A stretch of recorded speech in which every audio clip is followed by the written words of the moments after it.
Hey guys, welcome back to the Reclaim Your Happiness Summit. We're so happy to have you here with us again. Today we're being joined by Jacqueline Miller, who is an award-winning entrepreneur, three-time best-selling author. She's a certified life coach, a grief support facilitator, a speaker, a blogger, and career and leadership resource for high-achieving women. That is a lot of things, Jacqueline. So kudos to you. She is passionate about inspiring excellence in women, especially moms. She has been featured on multiple platforms, including Today's Parenting, Black Enterprise, Forbes, NBC, The Huffington Post, Thrive Global, She Magazine, and MegaFest. Her registered trademark tagline is "Motherhood is not where dreams go to die." Her often used social media hashtags include hashtag keep going, hashtag keep going, speak loudly to her life experiences, as well as her brand, which reminds women that there is life outside of motherhood, that they were women before they were moms, and that the status of your nest when it is empty will be determined by the actions you take when it is full. Whew, which just brings so much joy to my heart to hear that. So welcome, Jacqueline. Thank you. Thank you. Honored to be here. Yeah. So today we're going to talk about obviously your tagline of, motherhood is not where dreams go to die. So let's first dive into, how did you get to being a life coach? Well, let's just say it began with something that so many of us as moms have a difficult time finding, and that is stillness. I like to call it, and pardon my language, but I finally effed up. And what I mean by that is I finally began to focus on my future. So much of our lives is just encumbered by our responsibilities as moms. But for me, in 2014, when my son left for college, we were packing his stuff up, and I walked past a mirror, and I literally didn't recognize myself because I had lost sight of Jacqueline. I had lost sight of the importance of self-care. Everything was pertaining to my children. Yeah. So when I got him off to school, I really just took a moment or several moments and enjoyed some stillness, and had to come to grips with the fact that I had not planned for my next, and it was time. And I realized it was better late than never. And I went out to a conference out in beautiful San Diego, California, and spent about 4 days with a woman named Lisa Nichols, which many people who are in the life coaching or speaking industry might be fully aware of. Over a course of some conversations over lunch one day, I told her I was interested in working with young girls who looked like me, and began speaking with her and some other individuals at the table. And they started questioning me about my interest and my strengths, and brought it to my attention that I continued to talk about how I didn't want to see another woman in the predicament that I was in. Lost, unfocused, not sure what my purpose was, because I had also left a corporate human resources job for over 20 years. And they said, you keep bringing up moms and a desire to help other moms. So not to say that helping young girls isn't important, but have you given some thought about helping other moms to jump over those obstacles, to face those challenges of becoming empty nesters? And in preparation for it, not getting to the empty nest stage and then doing something, but being proactive. And that's when I literally said, you know what? You've got a valid point. I'm going to do some research. I'm going to explore this. And within a year, I had gotten my certification and became a life coach, and started working with women like myself who were literally lost and not clear on what life could be outside of motherhood, because motherhood was everything. Yeah. I hear so often, we always say, like, when we're raising our children, like, graduating high school is not the finish line, it's the starting line, right? Yes. And in essence, it's kind of the same thing I feel like for us as moms. It Mm-hmm. shouldn't be our finish line. But like you said, to your point, we don't look past that like that milestone. We're just like everything in our power to get there, and then we're kind Yes. of left in this weird space afterwards. Yeah. Many women talk about, oh, I can't wait for the kids to be gone. I can't wait to have my time to myself. But Mm-hmm. it's all talk. Not enough of us plan for what will happen once they're gone. Mm-hmm. And it's generally the women who did not create a life outside of motherhood that are stuck and stagnant and unfortunately miserable once the children have gone. They love their kids, they love the freedom, but they don't plan for the next, not effectively, I don't think. They might go and take a vacation or they might downsize, but what else? Because now you've got all this freedom.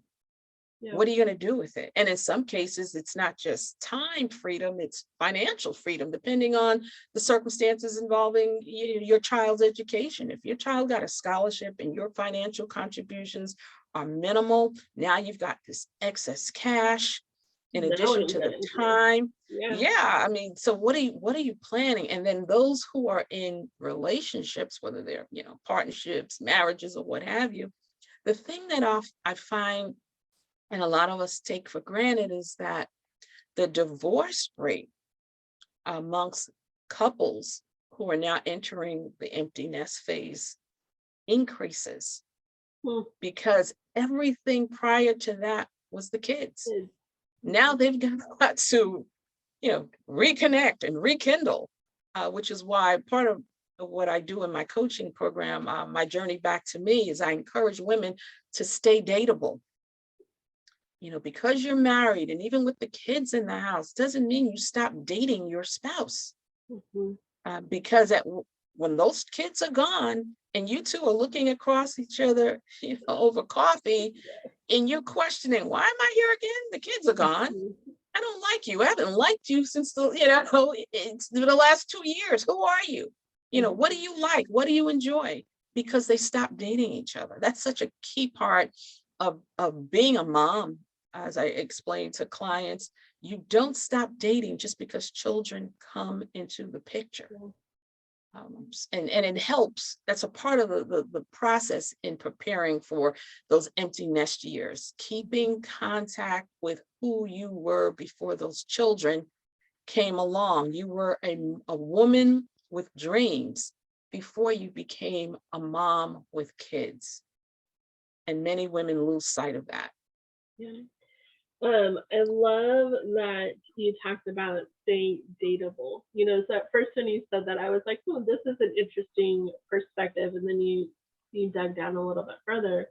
But I find in my own relationship, when we go out outside and we plan intentionally, like, hey, it's just a weekend for us, we are Mhm. so much better parents. And I'm such a better person and a better mom when we protect that time for ourselves and just Mhm. get away for like 48 hours and not have to worry about anything else. Yes. But we don't always make that a priority. No, we don't. We don't. And that's unfortunate.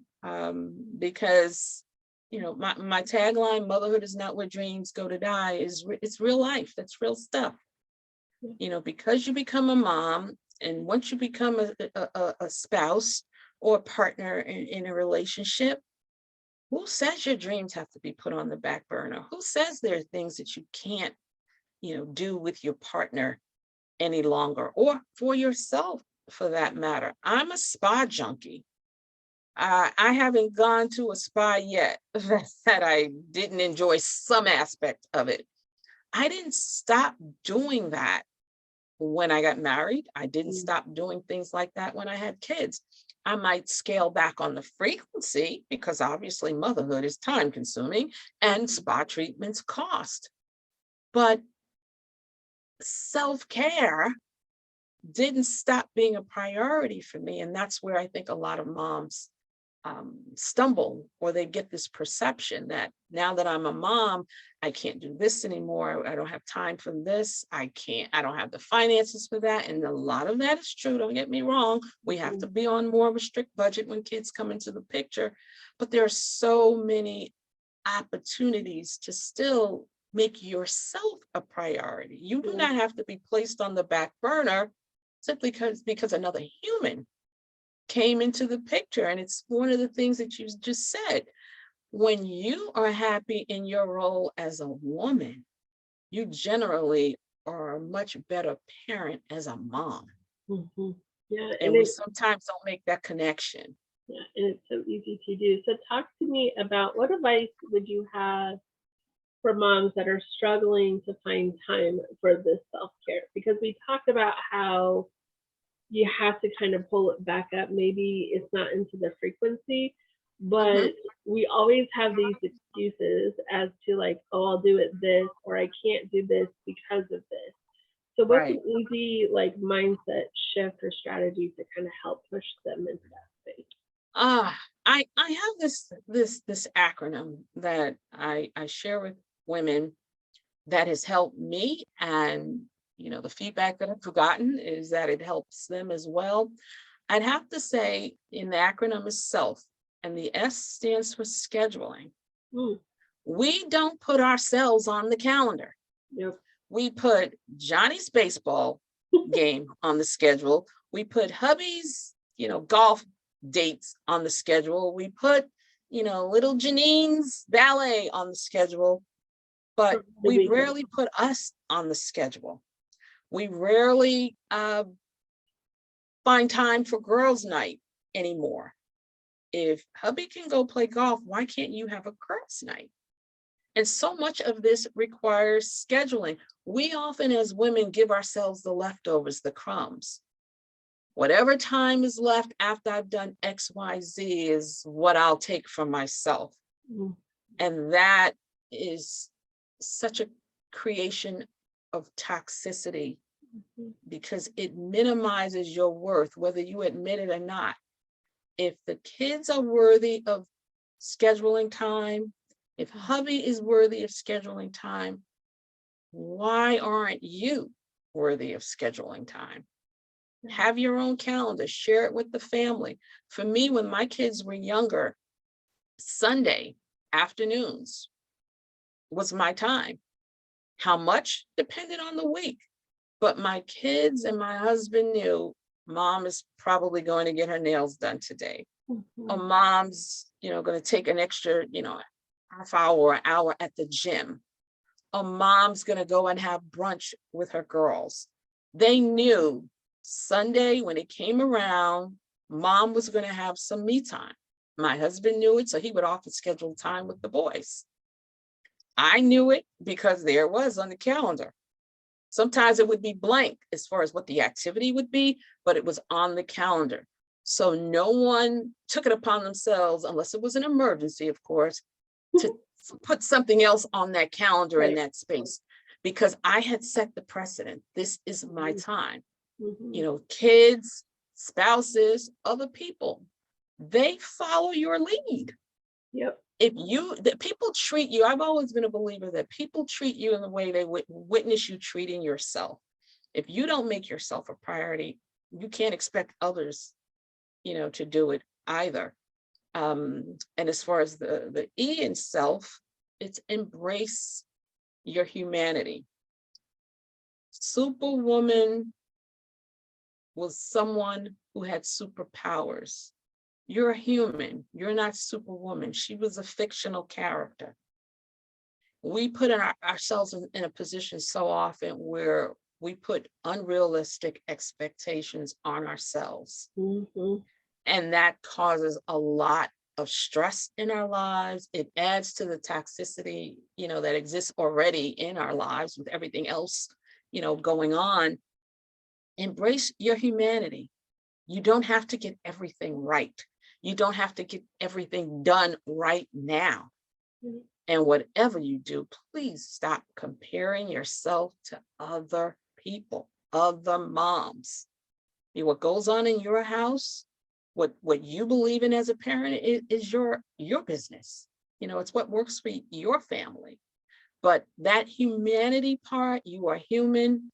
Stop trying to do it all. There are so many women now. I mean, yet Friday, I think, was called Wear Red Day, by the American Heart Yeah. Association. The Mhm. number of women now that are suffering from heart disease, and a lot of it is due to stress.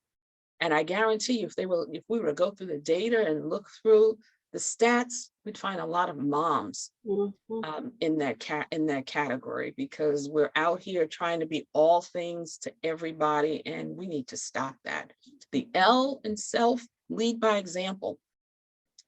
When you typically come across children who don't practice self-care, who don't value self-care, who are to some degree a little hyper or don't handle stress well, I always say, look at the parents, Mhm. because a lot of it is very likely to be coming from the parent. As you and I talked, prior to us, going live, who we're raised by has a lot to do with who we are as young adults growing up, adults now in the world. If we're not leading by example, how are we showing our children the definition of self-care?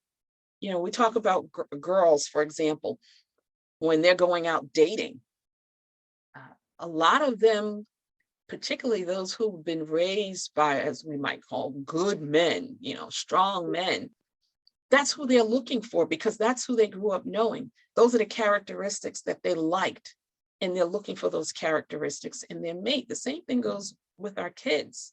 If we're out of control, chaotic, unorganized moms, very likely we're raising kids who are leaving behind, on a daily basis, the lunchbox, the hat, the sports gear or something. They're Mhm. late to things because they're mimicking what they see versus replicating what we're telling them to do.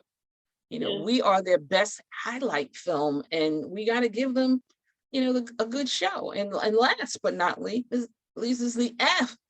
As you know, I'm from New York. I was born in Brooklyn, and one of the key phrases that we used in Brooklyn, it's still used when you hear people from Brooklyn, forget about it.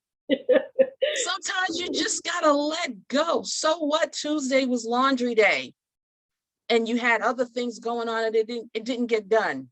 Yeah. Let There's it go. Wednesday, there's Thursday, there's 6 other days to go. You didn't get to cook that gourmet meal that you thought you had found the recipe and got all the goods to make it, and now you didn't get to it. So what? You got 6 more days. Mhm. Let go. Sometimes we put this unnecessary pressure on ourselves, and then when we don't get it done, we are guilty of what? Perfection. And that's a whole nother conversation. Yeah. Let it go, unless it's in an emergency. You had to get the child to the doctor because they needed to get a physical exam for camp, or you needed to get there, or someone other close to you in your life was relying on you to do something critical for them. Sometimes you just got to go, you know what, there's always tomorrow. I'll get it done tomorrow. Now the key to it is, don't say it if you're not going to do it, but don't let yourself be held hostage to that guilt for something that you're reminded of how human you are when it didn't Mhm. get done. Humans make mistakes. Humans don't get everything right. You're human. You are not to take that S off. Oh, if I could snatch that phrase, take that S off your chest. You're human. We all have this so-called superpower, but what it's not is this perfectionist that we sometimes as women strive to be unnecessarily. That energy could be used for so many more important things. I often call it's like a self-fulfilling prophecy, and it just kind of digs us into that ground. So I really like how you said we have to extradite ourselves out of this. It starts Mhm. our days, our weeks, whatever. If you're a planner of the day, a planner of the week, is you start with you first.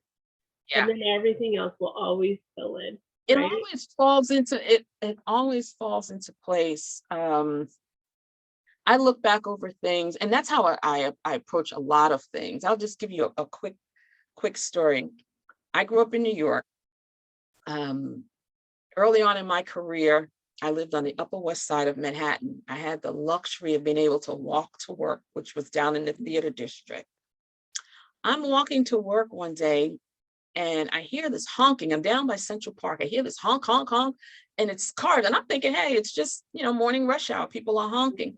Finally, someone yelled out of a yellow cab and they pointed, down towards my leg, my calf.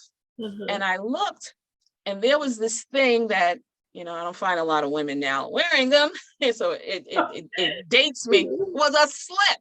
I had on a half slip because the dress that I had on was very sheer, the fabric, so you could see through it. So I could hear my mother's voice in my head, don't you dare go out of that house without a slip. So I put on this slip, but little did I, realize was that the elastic in the waist, I had stretched it out because I wore it a couple of times while I was pregnant and I hadn't worn it in a while. So it was sliding down. And my first reaction was, oh my God, I'm in the middle of Manhattan. Cars are driving by. People are looking at me. My slip is at my ankle. And on Central Park West in New York, there are benches. So I had my purse.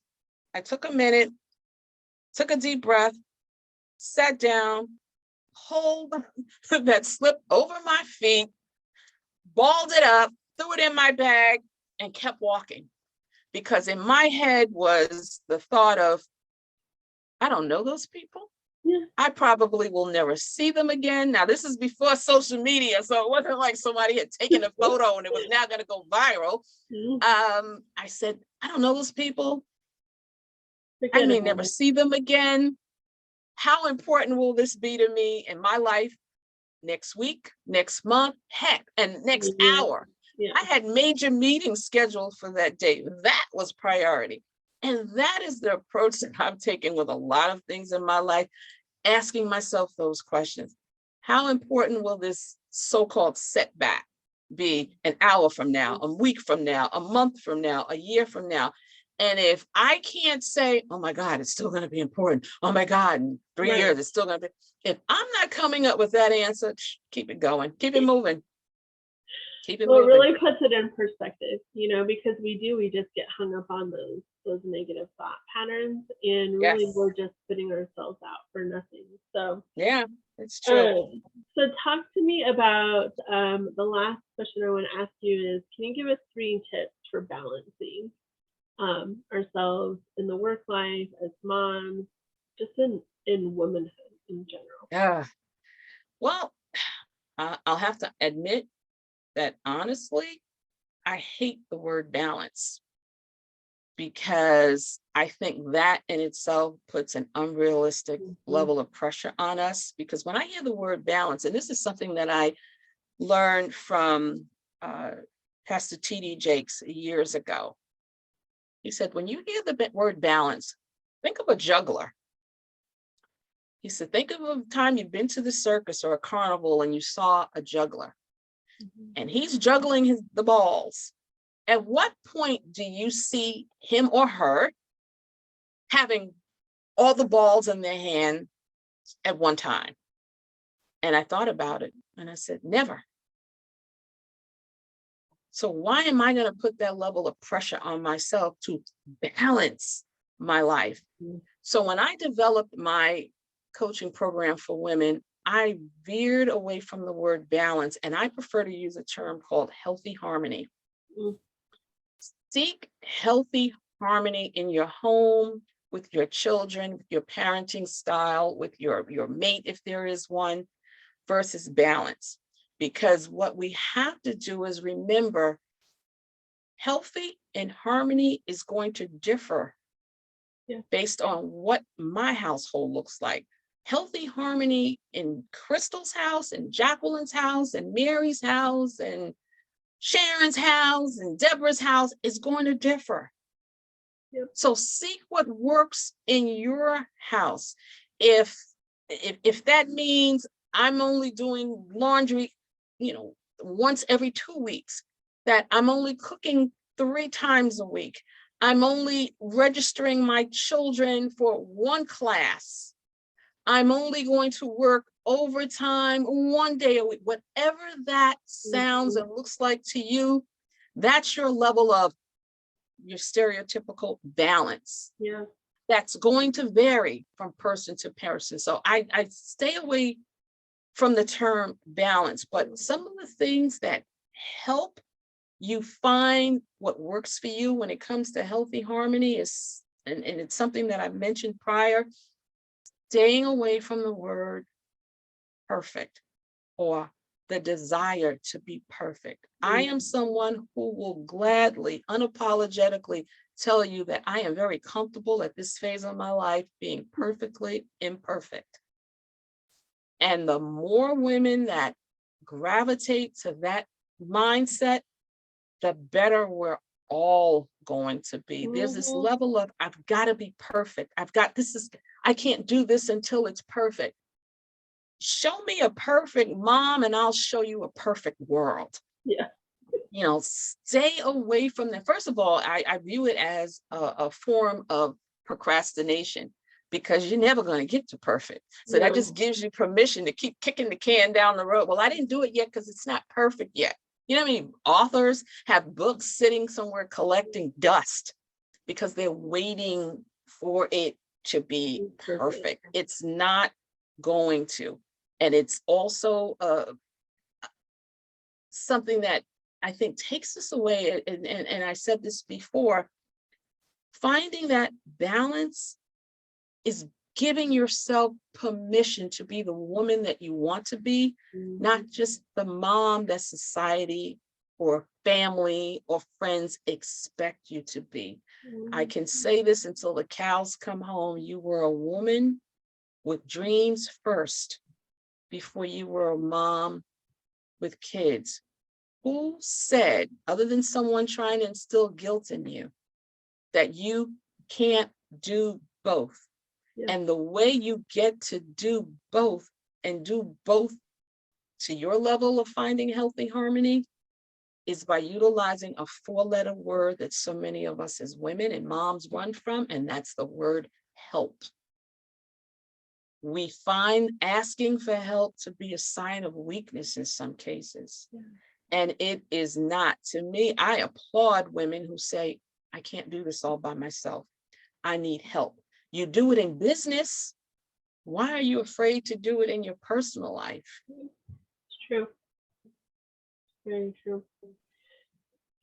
So many good things to think about. But I think for me, what you just really laid out is not only permission, but just the realization that we're human, just like everybody else. And something that it made me think about in a different perspective was that when we're constantly filling everybody else's bucket, especially our children, because, there's that old saying, like the apple doesn't fall far from the tree. We kind of talked about this before. But when you're filling up everybody else's bucket, you're almost like entitling them to put you last and to put your like priorities and your self-care last. And so you have to flip that, stir that pot around and put it back onto them of like, so I'm going to do this for myself first, because how empowering is it going to be for them when they get old enough to say like, so I'm going to say no to this because this is what I need first for myself. Yeah. And that's so, Crystal, that is so important. One of the things that I made certain to do once I did get on this path, and one that I wish I had gotten on sooner, share your big dreams with your kids. You'd be surprised by how supportive they're willing to be, especially if you can demonstrate for them how it's going to benefit them. And I don't think it's ever too young to, and they will observe it, but if mom isn't happy, it's unlikely that anybody in that house is going to be happy. So if you are on team mom And you're also, as a child, as young as 5, 4, picking up the shoes because thy mom, from the doorway, it's going to make mom happy. And then she's not going to be on my case so much. Finding ways to get them to also share in your dreams so that they can contribute, because the happier you are, the better mom you'll be. And kids, they get it. They get it. And you'd be surprised on some, both of my sons who are older now, they have contributed to me with ideas and to my dreams with ideas, support, encouragement, on social media, they'll follow me. Kids are so resilient, but if you don't set expectations for them, they're going to give you what, they want to give you. And generally, kids are going to give you this much, because it's all about me. And that's not a bad thing. That's what being a child is. But it's never too soon to show them, to get in this world, you got to give. No one, my mother and father both reminded us at early ages, no one has to give you anything. Remember that. And be grateful for what you do get. Be independent enough to come out here in the world and create some of your things. One of the things that I, as a parent, and moving into the empty nest phase of my life hasn't been easy, but one of the things that helped me to adjust quicker was realizing, look at all you've invested, you've nurtured, they have wings. You raised them to have wings. Now, let them go out in the world and use it. Be there when they come back and they need something, because they always do, and sometimes it's just as simple as advice, but be comfortable enough. That's why what you put in oftentimes is what you get, not always.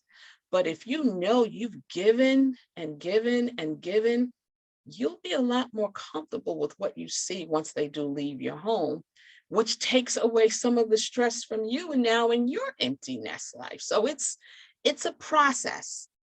It definitely is a process, but it starts earlier, because if you don't prepare, and you read it, when you were talking about my bio, the status of your empty nest is largely contingent on what you did with your life when it was full. Mm-hmm. Yeah, and I think everything kind of ties back to that little snippet that you said about your highlight reel. If you are modeling these bright spots, going after your dreams and allowing them to walk that path with you, imagine how empowering that is for them, so that when they're older, they can replicate that, because they can go back and be like, no, my mom paved that path for me. Yes.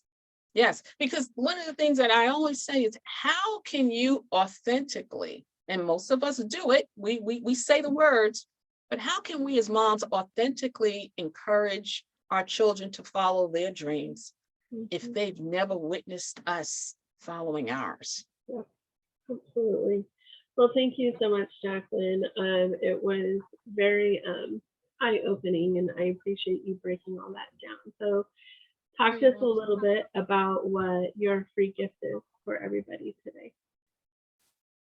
I'm an author of a book that basically empowers women, moms in particular, to kick guilt to the curb. Mm-hmm. And it's something that holds us back. I mean, it's literally a guide to how to have and live your best life guilt-free and still be a great mom. Believe it or not, you can do both.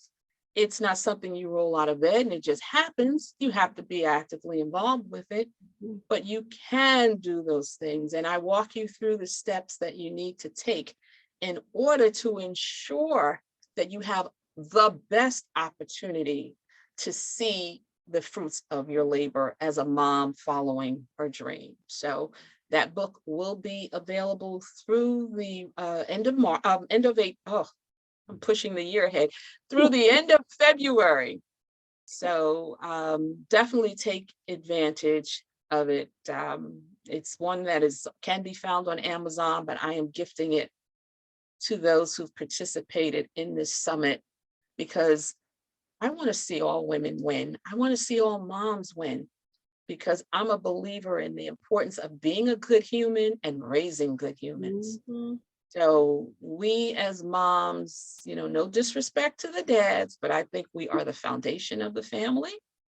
Yeah. And kids very often will mimic, as I said, what they see, and they mimic a lot of what they see in our actions as moms. So let's give them a great show. So hopefully that guide will be of assistance to women who are looking to find, as society uses the term, balance, I call healthy harmony in their lives, having a life outside of motherhood, but still following their dreams, because once again, motherhood is not where dreams go to die. Yeah, absolutely. Well, thank you so much, Jacqueline. It's been such an amazing pleasure having you here today, and it was very gracious of you to offer that free copy of your book for everybody. So again, it's You're available welcome. through the end of February. So don't delay. Go out, write it down, claim your Yes. free copy, and we will be talking to you guys soon. So thanks again, Jacqueline.